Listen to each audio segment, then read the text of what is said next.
ధ్వంసం చేశాం, పాక్ ఎయిర్ బేస్ని నాశనం చేశాం, ఆఖరికి పాక్ మిలిటరీ హెడ్ క్వార్టర్స్ అయిన రావల్పిండిలోని నూర్ఖాన్ ఎయిర్ బేస్ కూడా నాశనం చేశాం. భారతదేశం పాకిస్తాన్ పైన తీవ్రమైన నష్టాన్ని ఇంపోజ్ చేస్తే భారతదేశ ఎయిర్ డిఫెన్స్ వ్యవస్థ పాకిస్తాన్ క్షిపణుల్ని డ్రోన్లను సక్సెస్ఫుల్గా ఆపేసింది. మన నావీ కరాచీని కూడా గురిపెట్టింది. ఇంత బ్యాటిల్ ఫీల్డ్ అప్పర్ హ్యాండ్ వచ్చాక ఎందుకు అర్ధాంతరంగా వదిలేశాం? ఈ ప్రశ్న సామాన్య భారతీయుల నుంచి మొదలుకొని మీకు ప్రొఫెసర్ బ్రహ్మాచలాని లాంటి వ్యూహాత్మక రంగ నిపుణులు, అంటే బ్రహ్మాచలాని ఒక్కరే కాదు, ఇలా స్ట్రాటజిక్ కమ్యూనిటీలో చాలామంది రైజ్ చేస్తున్న ప్రశ్న. ఎందుకంటే మనకేమీ భ్రమలు లేవు, పాకిస్తాన్ తీవ్రవాదాన్ని ఆపుతుందని, అసలు కాల్పుల విరమణనే రెస్పెక్ట్ చేస్తుందన్న భ్రమలు లేవు. ఒకవైపు కాల్పుల విరమణ అంగీకరిస్తూనే మరోవైపు దాడులు చేస్తున్న నిన్న కూడా సాంబా ప్రాంతంలో జమ్మూ కాశ్మీర్లో ప్రైమ్ మినిస్టర్ స్పీచ్ ఇస్తున్న సమయంలోనే డ్రోన్లు గుర్తించబడ్డాయి. పాకిస్తాన్ తీవ్రవాదుల్ని అప్పచెప్తానని ఏం ప్రామిస్ చేయలే. మసూద్ అజర్నో హఫీజ్ సయీద్నో పహల్గాం దాడిలో పహల్గాం దాడిలో బాధ్యులైన ఏ తీవ్రవాదిని మనం అంతం చేయలే, ఏ తీవ్రవాదిని మనకు పాకిస్తాన్ అప్పచెప్తానని ప్రామిస్ చేయలే. పాకిస్తాన్లో ఉన్న తీవ్రవాద స్థావరాల్ని క్లోజ్ చేస్తామని పాకిస్తాన్ హామీ ఇవ్వలే. ఆఖరికి మనం చెప్తున్నాం తప్ప పాక్ బతిలాడింది, పాక్ ప్రాధేయపడింది, పాక్ శరణొచ్చిందని వాడు మాత్రం మేమే గెలిచామని చెప్పుకుంటున్నాడు. ఇలాంటి సమయంలో ఎందుకు ఆపాము? సో క్లియర్గా ఇప్పుడు మనం 1971లో వార్ ఆపాము. అప్పుడు 90,000 మంది పాకిస్తాన్, మోర్ దెన్ 90,000 సోల్జర్స్ భారతదేశానికి సరెండర్ అవుతూ ఇన్స్ట్రుమెంట్ ఆఫ్ సరెండర్ పైన పాకిస్తాన్ అధికారి సంతకం చేశాడు. ఆ ఫోటో కూడా ఇప్పటికీ ఉంది, మీరు గూగుల్లో కొడితే వచ్చేస్తుంది.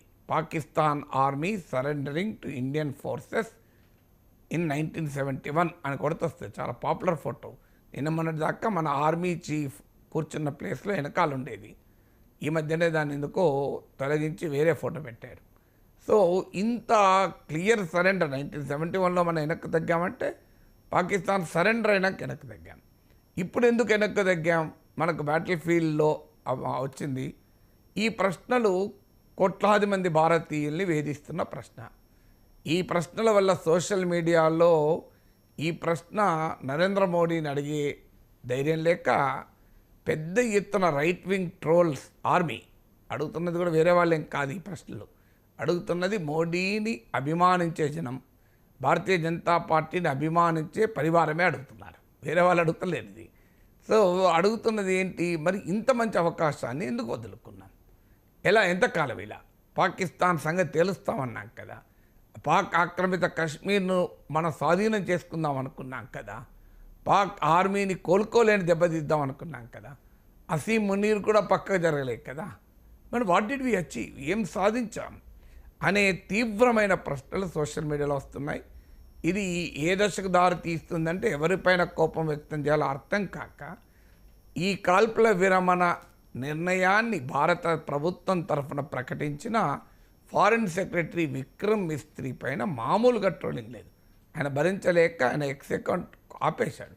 ఆయన ఫ్యామిలీని, ఆయన కూతుర్ని అటాక్ చేయడం మొదలుపెట్టారు. అంటే మోడీని అడిగే ధైర్యం లేక, అడగటానికి అవకాశం లేక. ఎందుకంటే మోడీ ప్రత్యర్థులు ప్రతిపక్షాలు అయితే అడుగుతాయి. మోడీని అభిమానించే జనానికే ప్రశ్నలు, వేరే వాళ్ళకి కాదు ఈ ప్రశ్నలు. మోడీని, బీజేపీ పరివారాన్ని విపరీతంగా అభిమానించే వారి నుంచే ప్రశ్నలు. మరి ఎందుకంటే పెరిగిన జింగోయిజం, అది అతి జాతీయవాదాన్ని పెంచిన తర్వాత, భావోద్వేగాలను రెచ్చగొట్టిన తర్వాత ఇక సహజంగా వచ్చే ప్రశ్నలు.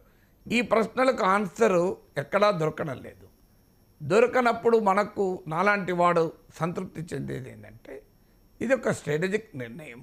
ఎందుకంటే కాల్పుల విరమణ అనేది వ్యూహాత్మక నిర్ణయము. దాన్ని లొంగిపోవడమో, పారిపోవడమో, వెనక్కి తగ్గడమో అని నాలాంటి వాడు అన్నాడు. ఇది వ్యూహాత్మక నిర్ణయం. వ్యూహాత్మక నిర్ణయం తీసుకునేది నాలాంటి వారు కాదు. వ్యూహాత్మక నిర్ణయం తీసుకునే ప్రెరగేటివ్ భారత ప్రభుత్వానికే ఉంటుంది.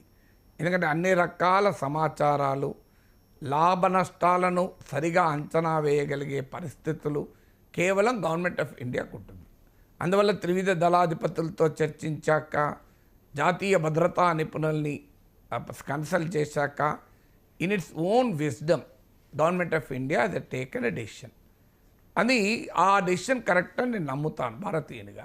ఎందుకంటే ఆ డెసిషన్ తీసుకునే ప్రేరగెట్టివ్ ప్రభుత్వానికి ఉంటుందని నమ్ముతాను కనుక. కానీ సమస్య ఏంటంటే ఈ ట్రోల్ ఆర్మీకి మాత్రం ఆన్సర్ దొరకడం లేదు. ఈ సమయంలో ప్రభుత్వానికి సరిగానే నిర్ణయం తీసుకొని ఉంటుంది.